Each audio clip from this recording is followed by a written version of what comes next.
Ryan Corcoran. What's going on, buddy? What's up, man? What's going on? Happy to be here. Dude, talk to me about sending an email. How did that go for you? It's funny. Yeah, we were just talking before we jumped on here to do this live. And yeah, so really what I'm trying to do now is try to build some content, right? And so 6 months ago, I had started a newsletter and I've only got like 50 people on it at that time. And I had sent a newsletter out saying, this is what my company does. This is what we do. I'm looking for potential investors or partners. If they want to jump in, let me know. And the first email I'd ever sent to these people, and they're all my friends, coworkers, and everybody, acquaintances that I know. Absolutely. And I had thrown a deal out in this email, and I had a call in like literally 45 minutes. And within 2 hours, I had 250 grand already that I had just raised in literally 45 minutes. And I was mind blown. I'm like, okay, I need to take this. It doesn't necessarily have to be a newsletter per se, but from a content creation standpoint and putting content out and getting the word out of what I'm doing can take my business to a whole nother level that I didn't realize before that. Yeah. So. And this has been the weekly reminder to all real estate investors and entrepreneurs listening to this show to produce content. Because man, like you wouldn't have thought that. You would have thought, oh yeah, let me casually raise 250,000 from this email. You just said, I'll give it a shot. And then that's what happened. Yeah, I wasn't expecting that to happen either. It was really the purpose of creating something like that was really just to show the people in my circle what I was up to. And I was never expecting any sort of raising money or partner. Dude, I've gotten partners, money, deals, different lenders, lawyers, you name it. I've had people come into my world just from talking about what I'm doing virtually, right? Or through platforms. And I've never been one to do any social media whatsoever. And so I'm starting to ramp that up. Exactly. And now we are happy to have you on the Action Academy podcast, brother. So to back up a bit, give everybody an introduction of you and what you're getting into, because right now you are my age, right? 27? Yeah, 27. Yeah. 27. Yeah, we're some old folks.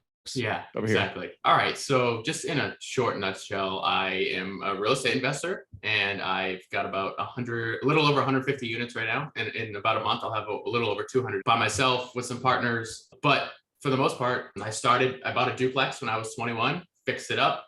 I sold it and walked away with this $80,000 check. And at that time I was going to school to be a PA. And so I was going to come out making like 120 grand as a PA. And I had just made 80 grand in a flip from a duplex. So I was like, light bulb. And from there, a duplex turned into a triplex, which I ended up house hacking. So I've done pretty much every piece of real estate you can imagine, from a single family flip to a live-in flip to a house hack, small multis, large multis. And so really progressing through that has led me to commercial sized multifamily. So, the 6 unit and larger, but really the 8 to 10 units and larger. And so over the last 2 to 3 years, I've really ramped it up. And yeah, so in the last like 4 months, we've purchased about 60 units. So we're ramping it up a little bit. And then alongside that, I started a flipping company. And so we'll probably do about 15 flips this year and anywhere between 5 and 10 wholesale deals. So there we go, man. Now we're coming out the gate right there. So what caused Ryan at 21 to even dabble into a flip, even jump into real estate at all? Really, I bought it to live in it. And as I was going to live in it, and my parents were like, well, why don't you just stay home? So I ended up renting that other unit out. So I fully leased up the duplex. And then I watched, from doing some rehab on it, the appreciation go up. And I saw, okay, I could take that capital that's sitting in there and dump it into something else and keep it moving along. And so that's really what carried me through. But why I wanted to get into it in the first place was I said, I don't want to rent somewhere because I don't really want to pay for somebody else. I don't have anything at the end of the day renting. And so I started looking into my options. I had $4,000 in my bank. My parents thought I was crazy. My friends thought I was insane. Everyone thought I was a lunatic for starting that way. And I remember I borrowed 10 grand from my parents. I borrowed $100,000 from my uncle, and he held the note for me. And so I put all my money into this thing, like all $4,000 of my name into this to start, but it paid off. And so I always tell people when they're starting, just don't be afraid. You really can't be afraid. Like, money is just I know we need it to live, and we live off of it. We buy food with it. But it's just an object. It's just like energy. It's just an object. Yeah, exactly. So it comes and goes, and you can pull it from anywhere. And so, yeah, I always tell people when they're starting, just do it. Just jump in. It doesn't matter how much you have in your bank account. Find a good deal. Everything else will fall into place. So The best advice that I've gotten, and I wish I could remember who to attribute it to, but there's a quote that was like, what happens to things when you chase them? What happens to animals if you chase an animal? Like the animal runs away. Yeah. So it's like if you're chasing money and that's all you're thinking about and consumed by, it's going to run from you. Yeah. But if you're attracted money, it just comes to you. Right. Out of nowhere. And that's So what you're true. talking about. Yeah, it's so true. Yeah. And then Brandon Turner talks about you have different types of partners in the deal. You have the capital, you have the hustle, and you have the expertise and the knowledge. So if you don't have money right now and you're listening to this show, which there's a lot of new people that are listening to this show right now, welcome, because we're growing exponentially now. It's super fun. But if you don't have money right now, do what Ryan did and go with the hustle, and go learn, read the books, listen to the podcast, attend the webinars, do the free stuff, listen to this. Yeah. And then you can be able to have the capital later on. So I'm curious, how were you able to find that property? Because there's such a mindset shift that you had to go through a couple at the same time. You're looking for a place to live. So you just said, hey, this place is crappy, I can afford it. All right. So that was in 2018 2017. And I was able to find properties on the MLS back then. And so this was it's 125 grand duplex on the MLS in Fitchburg, Massachusetts. That property now is worth probably 350 or more. And so back then it was relatively easy to find a deal. And this is actually a good segue here because I haven't bought a property on the MLS in the last 2 years. And so back then it was just strictly MLS. I didn't know anything. I made probably 14 or 15 offers before I actually got that duplex under contract. And yeah, it was affordable. It was 125 grand. I could borrow money from family members. That wasn't all that much money. And even if I didn't have family members then, I had friends, I had teachers, I had people that I could have lent money from. And so, yeah, MLS was how I started. And I still think it's a good way to start if you're looking for house hacking options, because it's not all that difficult to find a property. Let's say like a 3-family property where you live in one and you rent the other 2, and you really reduce your expenses by $1,500. But you can almost live. You may not be making money when you're living. If it's $200-300 that you're spending, or even $500 a month that you're spending for your living expense, it's better than spending $2,000 to rent in a really nice apartment somewhere. You're sacrificing that up front for financial freedom later down the road. Yeah, I got both my house hacks off of the MLS. So what I did was I did the luxury house hack to where I buy 5 bed, 4 bath houses and then just convert them to duplexes. So that's what we do. And then the cash flow on those is freaking insane. Yeah, it's awesome. Yeah. Yeah. So that it's been a fun ride. But yeah, in the beginning, you look at the MLS and you look at all of that. And then so now talk to me and walk us through your transition from the MLS to getting that first off-market deal and then seeing what was actually possible. Yeah. So off-market real estate is a whole nother world. And I say that because you don't have structure in off-market. It's just you and the seller. There's no agent walking you through everything. There's no one telling you what in the contract keeps you safe. But there's a lot of risks actually associated with off-market real estate that you need to learn as you go. But that's part of the fun. And I've been able to creatively put deals together off-market that I would have never had a chance to do that on-market. And so I'll take you through the spectrum. So I started listening to Bigger Pockets, following Brandon Turner and everybody else on there. And I saw people doing direct mail marketing. And so I'm like, all right, I can do that. I can print some letters. I got my printer. I got whatever. So I spent $200 on a printer, ink, and paper. And I bought a list on ListSource. And I started handwriting every letter, everything I could do. Yeah, my hand was falling apart. It was brutal. Man, financial independence, hand cramps. Exactly. But I ended up buying a 3-family. So I found this 3-unit. The guy called me back. I ended up living in it and then selling it 6 months later and made $100,000 in 6 months from one letter I had sent. And so I'm like, okay, that was one batch of letters that I sent. I sent 750 letters. So then I was like, all right, how can I scale that?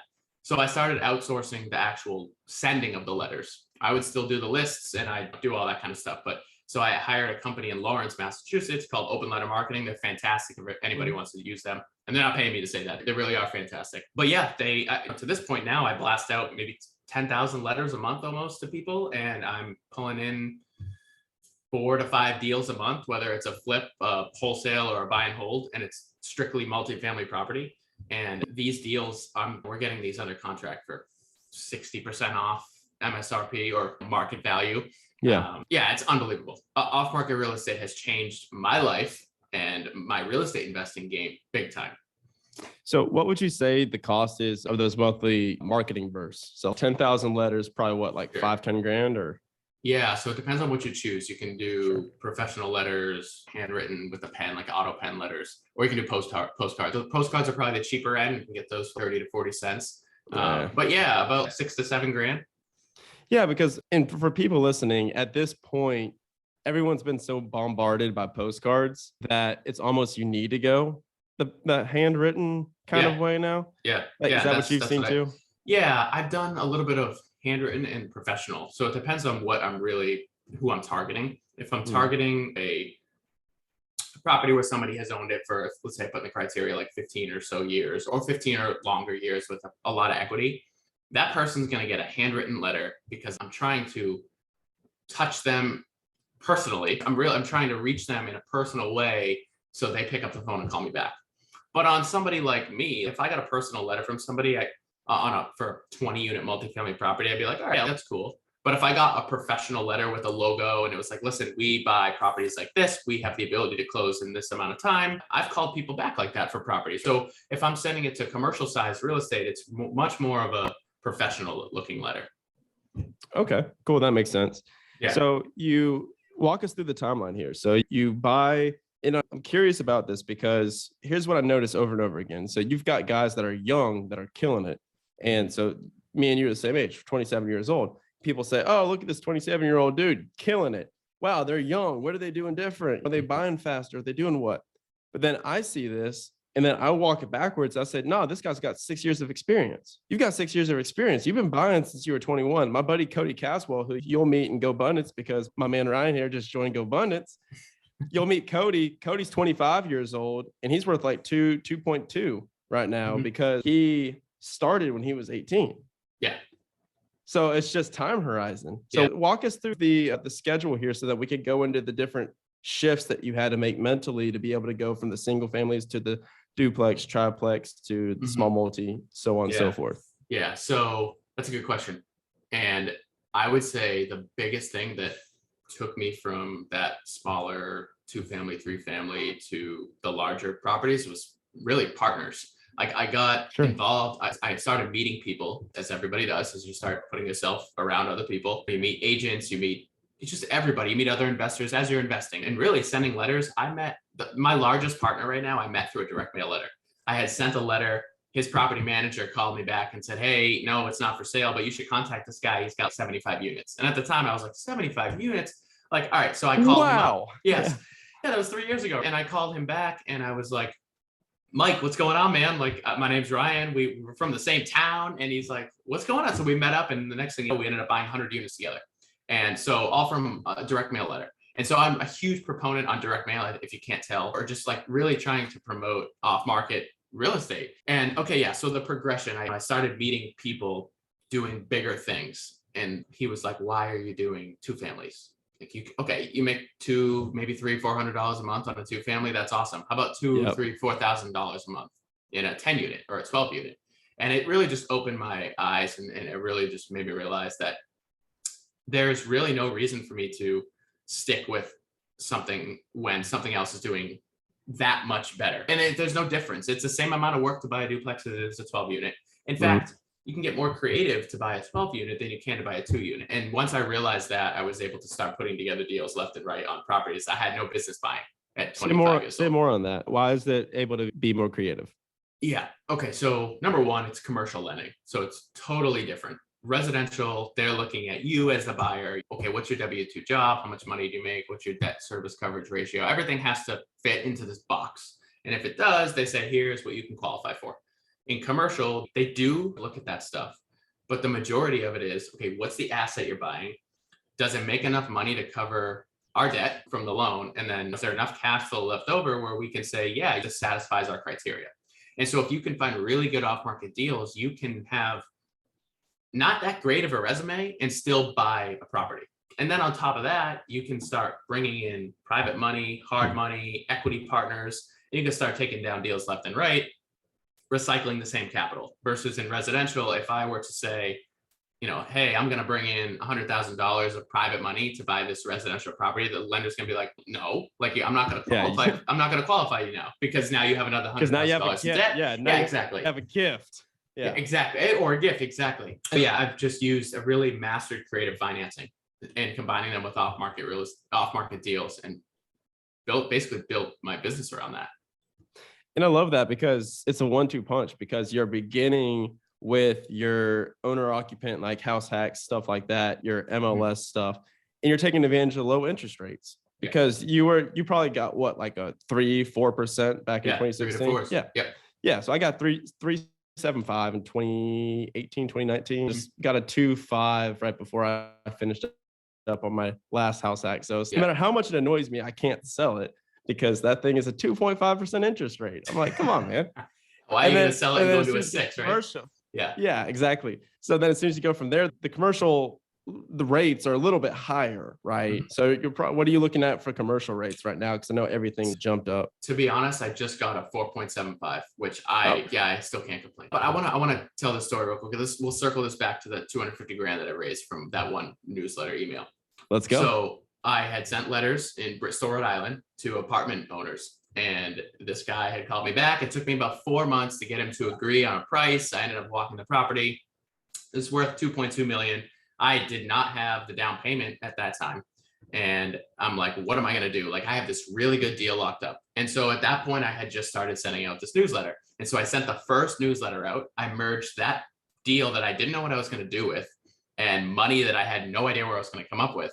And I basically merged the two together using content and finding a deal. And like I said, within an hour, I had money raised for that 13 unit, $2.2 million property in 1 hour. And I'm like, oh my goodness, like I've cracked the code. Like I know exactly what I'm going to do now. And so from there, I've been able to continue to send those newsletters, continue to raise more money, and buy these properties. And I'm owning a good amount of them outright by myself, or I'm bringing in equity partners from that newsletter. And it's unbelievable. It really is unbelievable how I'm just an average guy, and anybody else can do the exact same thing. Send a couple letters out, learn how to analyze deals, lock up a deal, and then bring in partners. And that's a really good way to scale if you don't have any capital. Or it's a really good way to start if you don't have capital. This show is sponsored by the United States Postal Service. Dude, this is freaking awesome. This is freaking awesome, man. So that was your first big property. And then what were the stats on that one again? So that wasn't my first big one. That was just an example. But the stats on that one were, we bought it for 1.592. And we put 150 grand into it, and they refied at 2.2. So I pulled out, I pulled out 250 grand, paid back the equity partner, and then it actually pulled out another 100 grand. It basically came out of nowhere because we increased the value so much. And it's essentially an advanced BRRRR is the way I like to call it. So instead of using my own capital to buy it, I used somebody else's capital.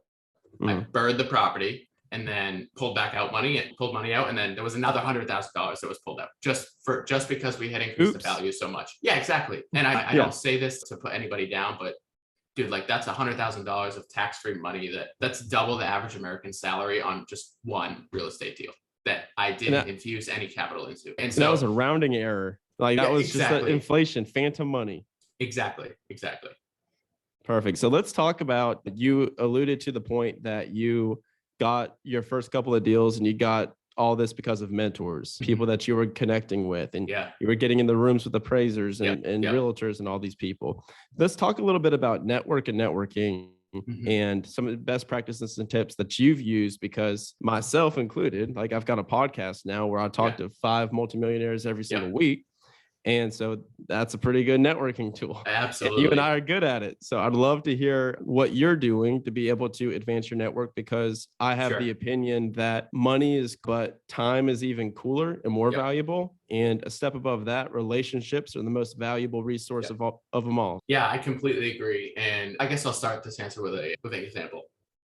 I had moved to Rhode Island within the last year and a half, because my wife was like, oh, Rhode Island's the best place in the world. Let's go live in Rhode Island. And I can't lie, it's pretty awesome down here. But so I moved down here, and I'm like, I don't know anybody here. I don't have any connections, no agent. I don't know anybody down here. How the heck am I going to continue my business that I was running in New Hampshire, Massachusetts, down in Rhode Island? And just networking to me is just every single person I meet, I write down their contact info. And I have it on a Google Excel. And I don't mean everybody I meet in Market Basket and stuff like that. Everybody that I meet where I feel like I can bring value to that person at some point, I write down in an Excel spreadsheet.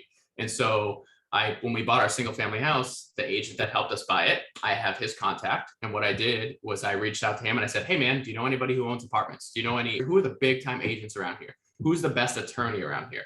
And so he'd kick me some people that owned apartments. He kicked me people that were attorneys, right? And so I took that attorney. I wrote his name down. I reached out to him. I set up a meeting with him and I was like, Mike, who are the biggest agents that you see closing deals around here? And so he started kicking me people, right? So you see how you build this system. And he sent me to an agent down here. He's the largest agent in Rhode Island and Massachusetts. And I ended up bringing a deal to him. I couldn't get in the door with him. He just wouldn't answer my call because I didn't bring any value initially, but I ended up finding this ridiculously good deal. And I was like, listen, Kyle, I've got a 6-unit property. It's a fantastic deal. And he's like, you know what? You're right. And since then, I've been buddies with him, and I've got 7 flips going with him right now, just because I had met him through an attorney who I met through an agent. So it's all about building that. It's hard. It's building a wheel, essentially. You're trying to pick up the speed on that wheel so you can start touching as many people as possible. Yeah. But that 1 degree of separation. Yeah, exactly. But to get back to your question, I ended up joining a mastermind down here in Rhode Island. And I'll never forget this. I walked into the room and I'm 27. I'm the youngest one there. I've got the lowest net worth of anybody in there. And I knew that going into this. And the first thing we did was, all right, what are your goals for 2022? And I said, all right, I want to get to over 200 units. And everyone's, that's a good goal. And I'm thinking to myself, it's a pretty damn good goal. The next person goes, I want to make $1 million a month. The guy after that goes, yeah, I'm trying to make $2.5 million this month. And I'm like, it's January 15th. I'm looking around like $2.5 million this month. And I'll never forget, I felt like such an ant.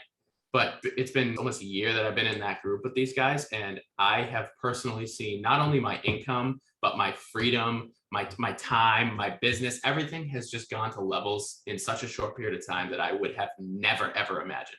And I just joined GoBundance. Right? The point is just getting in the room with people who are doing things wildly bigger than you can ever imagine just immediately elevates you without even realizing it. And then you turn back and you look behind you and it's, okay, like a year and a half ago, I wasn't doing any of this stuff. I was still working in an ICU as a physician assistant at that time. Right? Like how the hell did I get here?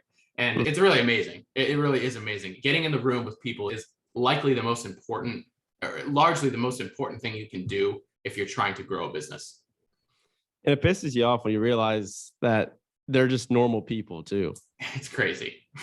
But they really are. Yeah. No, I would say 20% are, you meet them and you're like, wow, this person is certifiably a genius. Like I'd say about 20%, but then the rest of them are just like normal dudes. Yeah. Like just a millionaire next door that just has gone through the school of hard knocks for 20, 30 years and have figured it out. Yeah.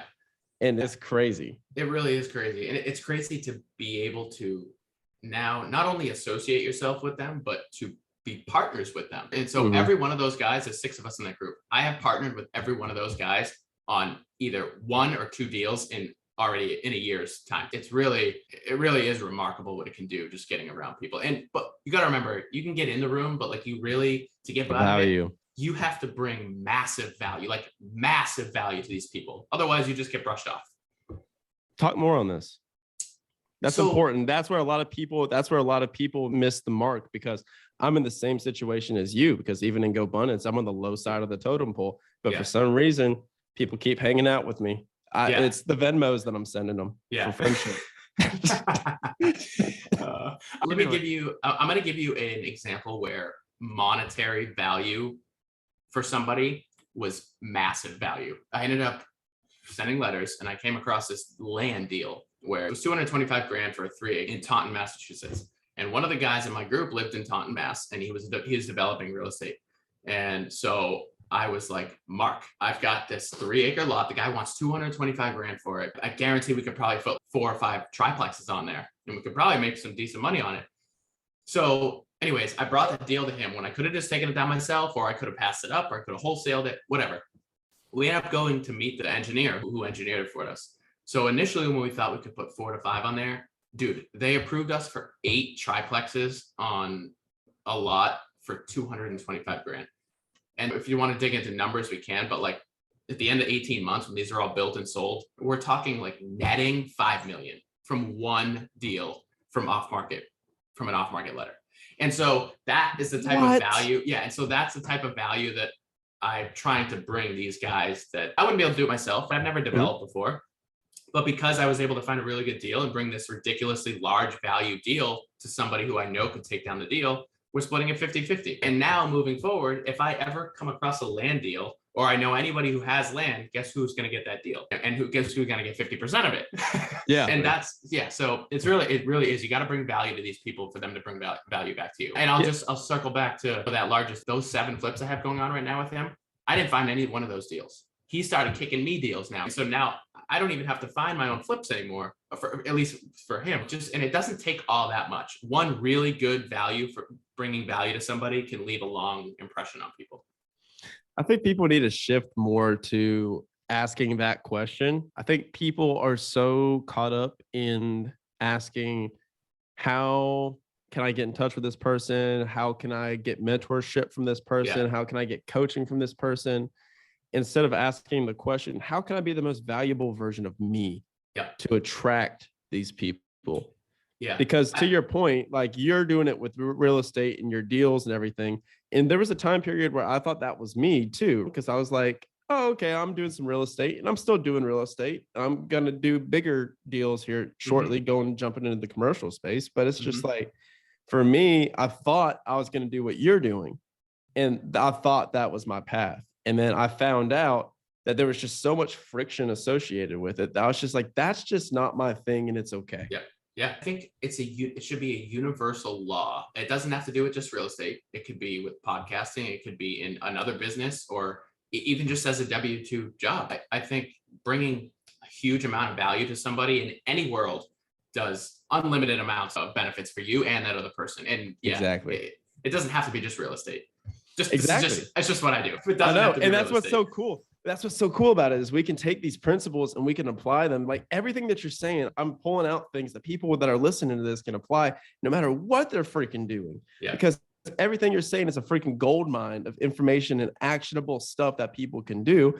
And I'm over here telling them, I'm like, hey, look, like Ryan's freaking killing it. Brian's over here. And I'm like, hey, I didn't want to go that route. So now I've created a podcast that I can have people on, and this is massively valuable to people. So there are an infinite amount of ways to provide value. You just have to ask yourself. And another thing of that you did that from your story that was super interesting is you knew specifically who needed what specific value. You didn't just say, hey, who wants a land deal? You said, no, that guy wants a land deal. Talk a little bit more about that, because the more specific you get with the value that you provide, the more impact it has. Talk a little bit more about that. Yeah, I think that's very important. And I think there's a guy down here who's a big time wholesaler.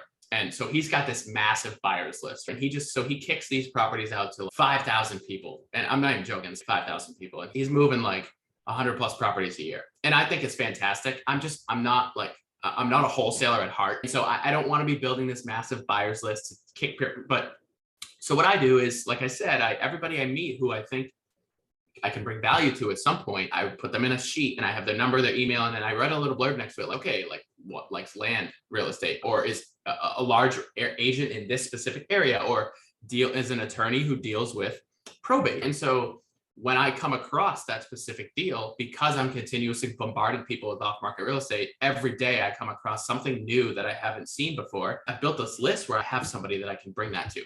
And it's huge because you, as one person, you can't be a profession at everything. You cannot be a perfectionist at everything. You can't master everything. Like you can't be a master developer, a flipper, a single family rental, a short-term. You can't do it all. You'll never be that good. You'll never be like elite at that one thing. But you can get really good at bringing elite players who do that specific thing and partner with them, or bring deals to those people. And now all of a sudden you're leveraging this elite person and you're now the elite one in it, right? You don't have to know everything you're doing, but you're leveraging somebody who does. And it's powerful. It's amazing, man. My life has completely changed when I realized that I don't have to be good at everything. Like I don't have to be good at almost anything. I have to be good at one thing. And for me, it's just finding deals. Mic drop moment. Mic drop moment. You hear that, people? Like and subscribe to the show. Mic drop moment for Mr. Corcoran. Oh my God. Yes. You have to be elite at one thing. Dude, I just had the pleasure of having a billionaire guest, right? Jeff I Hoffman. watched that. Yeah, I saw your founder of post. Priceline. Yep. He said it's called serial entrepreneur, not parallel entrepreneur. Yeah. Because everybody sees these millionaires, and you go on Twitter and you people saying, oh, millionaires have 7 streams of income. That's the status quo. But like, did they build all of those together like No. one Friday night? Nope. No. Nope. In fact, what was I just watching? I was watching something from Millet. He posted, it was like a little clip. And it was like, he said something like, a lot of people think millionaires have all these streams of income coming in. And they do at some point, but none of them became a millionaire doing 7 at once. They became a millionaire from mastering one thing. And once they mastered that one thing, then they can start branching out and increasing their streams of income. And for me, I realized, earn the right. Yeah, you earn the right. And also, how can you put your energy in 7 different things and make $1 million in 7, or it's not even just making $1 million. How can you become a millionaire in 7 different things at once? Dude, it was hard enough to become a millionaire in real estate in the short period of time that I did. Never mind doing 7 of them at one time. Different fields. Like, is it possible? I don't know how someone could possibly start that way. And I think I saw the clip that you were talking about. And isn't that the same clip where Ed goes, if I'm competing in business, I will love the guy that's doing 7 things at one time because I will decimate I you. can blow him away. I will, exactly. Yeah, it is. Because if you try to dabble in Airbnb, like over here when you're doing multifamily and all this other stuff, you just try to dabble in Airbnb, I'm gonna take the deal from you. Yeah, because that's my you know thing. what? It's so funny you said that, because let me just real quick. I won't go on a tangent here, but I had this deal in Maui that long story, came from a letter, and I wasn't even sending letters to people in Maui. This deal, whatever, through a bunch of hoops, I ended up with this condo in Maui for 450 grand, and all the other ones are like 600 grand. And so I remember I messaged David Green. I messaged a few people who I knew would be interested in it, and I'm thinking to myself, like, why don't I just take this down? I've never done short-term rentals before, and so I'm doing the work to do this, and I'm like, I hate this. I hate it. Okay, first of all, my time zone's different. Like, I got to find a manager out there. I hate this. And so I brought the deal to, his name's Mike Neubauer. He lives in Maui. I'm like, dude, you own a bunch of short-term rentals here. Can you just take this deal? It's a really good deal. Just take it. And since then, we've been such good buddies that he's like, dude, I'm so thankful you brought me this deal. But the point here is that if I were to go do that, I would really be overextending what I would, not necessarily comfort, not even comfort. That's not my thing. My thing is multifamily. I would have failed at, I probably would have failed at that, or I would have been stuck with this condo that I wouldn't be paying attention to. And the summary of the story is that you really need to, before you start building all these other bridges, you have to continue to master that one until it's running on autopilot and you're not even around. Then if you want to go dabble in a short-term rental in Maui and you live in Massachusetts or Rhode Island, go for it. Yeah, because then you're just playing with fun money. Correct. It's like Brandon Turner talks about where you got Success Island out there and you have the mainland and you have to build that bridge. But a lot of the times people keep going backwards, putting the car in reverse, driving back, and then create another bridge, then another bridge. So they don't actually have something that connects to the end destination. Exactly. Yeah, they have a bunch of unbuilt bridges. Yeah, exactly. So your bridge is multifamily. So what is next for you? So you're talking about the triplex units that are going to be going up. When's the time frame for that? Because that's going to be juicy. Yeah, so those should be done by the end of 2023. But so for me, it was build this bridge of long-term rentals. So I bought 150 long-term rental units, with some by myself, some with partners. But then I realized, okay, I'm not making a lot of money from them. But okay, rentals are awesome. Don't get me wrong. They make money. It's unrealistic to say I'm going to buy 100 units and live off the 100 units. In my opinion, it's unrealistic. And maybe you can. If you can, I'm jealous to figure out how you can actually do that. Not leverage. You can't leverage. No. If you're leveraged, it's peanuts. And I'm in it too, to where your cash flow, my house is cash flow like crazy, but then you have the roof go out, you have the water heater go out, you have a tree fall in the backyard. And it kills your year in income. Just one roof, like a $25,000 roof, or so, it kills your entire cash flow. So I looked at my portfolio and I said, all right, well, this is awesome. My net worth went from negative to skyrocketing really quickly for me. And I was like, that's awesome. But I'm not making money. It's not all about money. But for me, once you start seeing a little bit of money coming in, I'm just not sad. Dude, I'm crazy. I'm just not satisfied. I want more. Like I said, I get around these people making $1 million a month, making $2.5 million a month. I gotta step my game up. And so then once that bridge was built, and I have that on autopilot, I got a manager. And if I find a deal, I just throw it into that autopilot thing, and then we buy the property, and it's all set.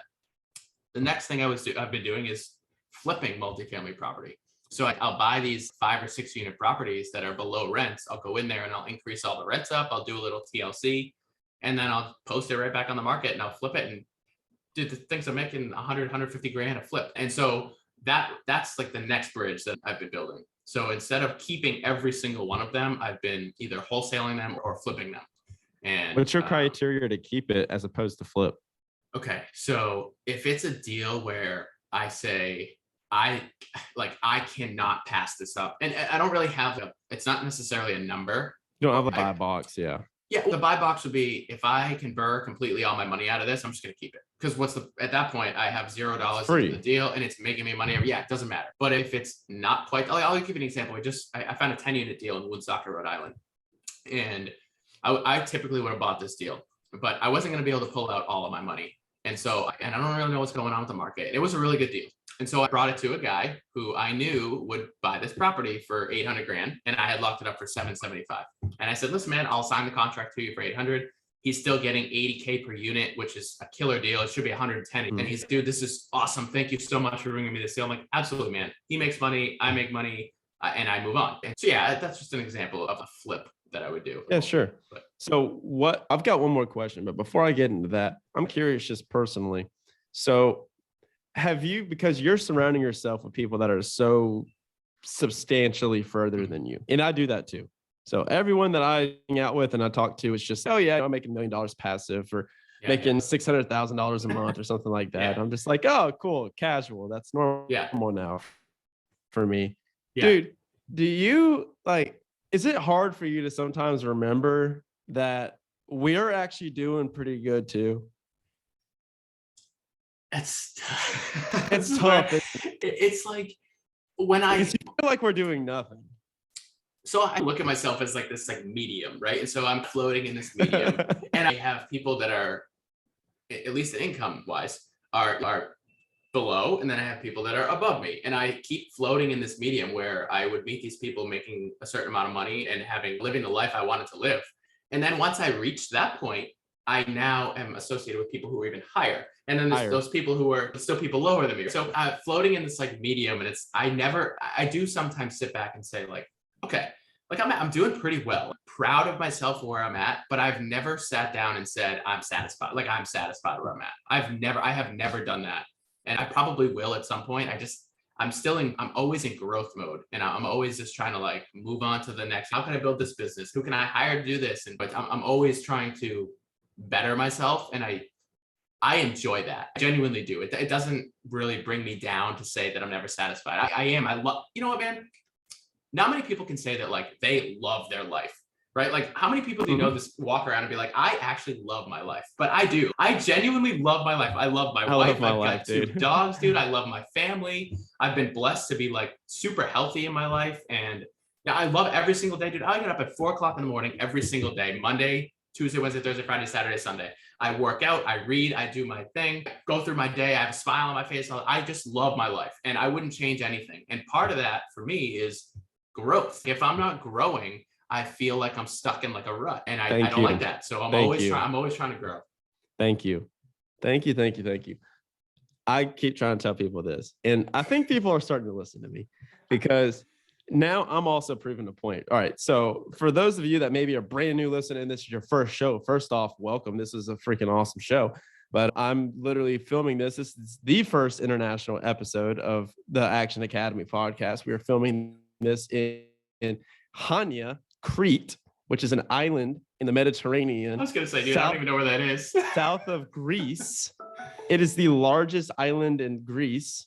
And I am down here. I went and walked down to the ocean. I grabbed a euro right before this interview. I walked back up to my apartment, and now we're doing this show. And I'm like, I can't imagine not doing this show. Yeah. They're people are heading to the beach and they're laying on the beach and they're drinking beer. I'm like, it's Monday. It's time to work. I'm out here because this is my best life and it's my best environment, but I get fired up from progress and goals and success and moving towards an end destination. And like doing this is what freaking fires me up, dude. And I always tell people, I'm like, yeah, go for it. Oh, no, go ahead. Sorry, I didn't mean to cut you off. Go ahead. Dude, I tell people, if you have the economic prowess to hit financial freedom, and if you're that person, you're that guy or that girl that has the ability to hit that, and you have the discipline to hit that, you're not the type of person that's satisfied just laying on a beach. Nope. Nope. And so what were you saying? If you get to that point, I don't know one single person that has reached financial freedom and has just sat down and I'm done. I'll like throw the towel in, I'll just chill. Absolutely not. If you get there, first of all, it takes a certain type of person to get there. And that type of person is typically somebody who's trying to build some sort of business or some sort of investment strategy that they have going on. And that never stops. You get hooked and you get addicted to, it's not the money you get addicted to. You get addicted to the feeling of the dopamine rush and the high of locking a new deal up, meeting new people, getting around people that are doing crazy things. Like that's the high. It has nothing to do with how much money you make. That's a small part of it, but really it's the freedom that it allows you to live. I listened to 3 of your podcasts this morning while I was going for a run, and I had them on 2x. And all the intros, dude, the intro is like, do what you want, where you want, with who you want. And I'm like, who you want. Yeah, I'm like, this is, I know people say it all the time, but once you actually hit that, you don't actually realize what the power and the freedom that it actually does to it makes you feel. And once you get there, you don't want to stop. If you stop, it goes away. And so, yeah, people think I'm crazy for, why don't you just like, when are you going to just chill? Like, dude, I'm never going to chill, man. I don't chill. Like, I'm not a chill person. So no. And what was the question you were going to ask? Oh yeah. Deep question. Have you noticed that as you've been growing that your circle of your close friends, or have you lost friends from doing what you're doing? Have you lost people that you thought were good friends or close to you because of your growth? Yeah, absolutely. So a great analogy that I've heard about this is something that I struggled with, man, before a lot. Like people don't talk about it. Podcasts don't really talk about it too much, but my friend has an analogy that I thought was the best analogy for this. And he goes, so you picture your life and you're driving like a minivan down the road. He goes, and you got a 6-seater minivan. He goes, you don't just toss your people out your minivan. So don't just toss your people out the van onto the side of the road while you're driving. He goes, because they've been with you since the ride. Like they've been with you since you bought the van, but that doesn't mean they need to sit front seat. Right. Yeah. Like they can sit in the back. Analogy. Yeah. So it's like, it doesn't mean that we love them any less. It doesn't mean that we don't value the friendship, but when you're allocating, it's just a matter of allocation of time. And when you're allocating your time has to be around people that are either where you're at right now, that are from an accountability, because after this, I'm hopping off in 6 minutes. I'm going to my accountability, my GoPod call, which you're about to experience here shortly. Yeah. And then after that, you're talking to people that are above you, where you want to be. Yeah. And if you're not on that level and you're not talking that language or matching that energy, you're just not going to get the time. Yeah. Yeah, I agree. And I only asked that question because I've noticed that quite frequently. Every level up I go, people come and go. People come and then I just keep leveling up, and not everybody levels up with you. And if you get stuck in a level where you do not want to be, it's hard to get out of that. It's hard. It's try not to be selfish. But at the same time, if you are not happy where you are, everybody around you is not going to be happy. So you need to prioritize your happiness. And once you get to that point, then everybody else is around you is happy, because you're happy. You're the life of the party. You're smiling. But if you're not, you start bringing other people down. Yeah, exactly.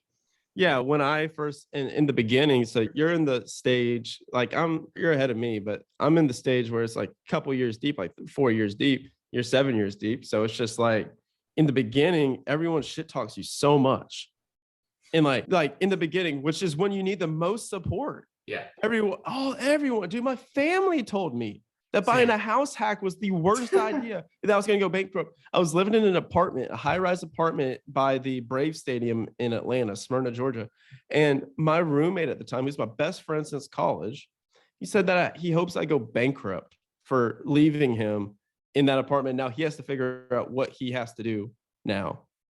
So I was just like, wow, really? And my mom said no. Everyone said no. And I was like, I'm still going to do it. So you have to get that first deal. And then what happens is a year goes by, 2 years go by, and you keep plugging away.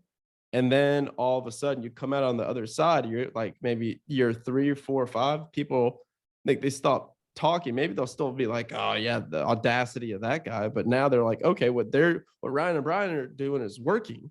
Yeah. So then they start coming and say, hey, I'm interested. What are you doing? Is that in your experience?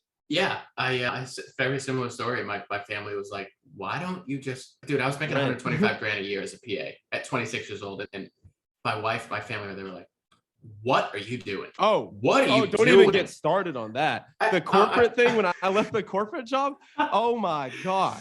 My family was like, what? Yeah. And you know what? I said, I don't care if I fall flat on my face. I will succeed at this. It may take me 150 tries, 1,000 tries. I don't care. I'm going to make it work. And you just have to have a lot of internal motivation.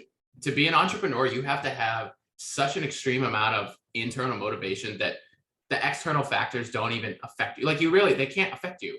And if they do start to affect you, you're going to get bogged down. And that's something that when people tell me, why are you doing that? That's stupid. I literally don't care. Like, I don't care what you have to say. Have you done it before? No. Okay. I'm not trying to be rude, but like, have you done it before? No. Then, all right, then let me figure it out. And if I succeed and you want to ask me questions after, I'll help you. But imagine how I feel about traveling around the world where not many people have done it before. And imagine all of your systems and routines. Like right now, it is going on 4 o'clock in the afternoon right now. So I'm doing podcast interviews at 11, midnight, 1 a.m. Oh my God. Like 7-hour time difference. But here's my thing, right?